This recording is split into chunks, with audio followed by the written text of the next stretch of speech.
इच्छा, आशा, अपेक्षा, आकांक्षा, यही सब मानव समाज के चालक होते हैं, नहीं? यदि कोई तुमसे पूछे कि तुम कौन हो, तो तुम्हारा उत्तर क्या होगा? विचार करो। तुम तुरंत ही ये जान पाओगे कि तुम्हारी इच्छाएं ही तुम्हारी जीवन की व्याख्या है। कुछ पाने से मेरी सफलता, कुछ ना पाने से मेरी निष्फलता ही तुम्हारा परिचय। अधिकतर लोग ऐसे जीते हैं कि स्वयं भीतर से मरते रहते हैं, किंतु अपनी इच्छाओं को नहीं मार पाते। इच्छाएं उन्हें दौड़ाती है, जिस प्रकार मृग तृष्णा मृग को दौड़ाती थी। परंतु इन्हीं इच्छाओं के गर्भ में ही ज्ञान का प्रकाश भी है। कैसे? जब इच्छाएं अपूर्ण रहती है और टूट जाती है, तब वहीं से ज्ञान की किरण प्रवेश करती है मनुष्य के हृदय में। जीवन में मनुष्य जो संघर्ष करता है, वो संघर्ष वास्तविक इच्छाओं का संघर्ष है। उसी संघर्ष को हम जीवन कहते हैं। उसी संघर्ष में अगर हमारी पराजय हो जाती है, तो उसी पल के धैर्यता से ज्ञान का उदय होता है।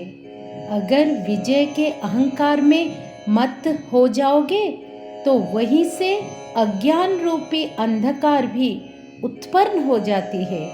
इसीलिए स्मरण रखो, जीवन उतना ही सरल होता है जितना तुम उससे सरल बनाना चाहते हो, और उतना ही कठिन जितना तुम उससे बनाते हो।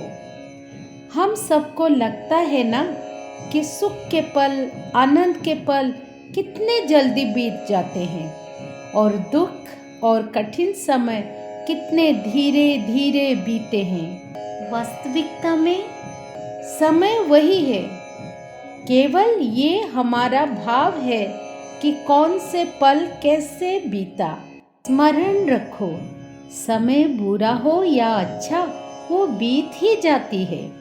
मात्र ये तुम पर निर्भर करता है कि उस क्षण को हम कैसे लेते हैं।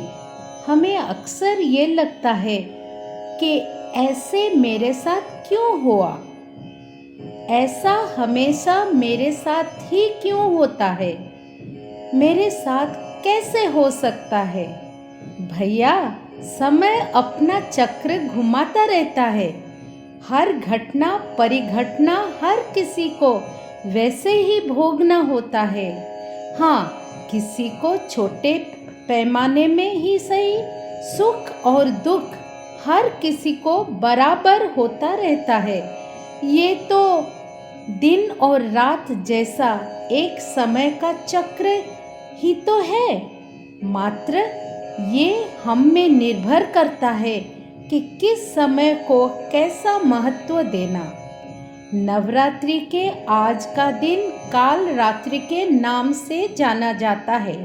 नवरात्रि के 8 रात्रि सुख रात्रि, और आज का दिन केवल काल रात्रि क्यों?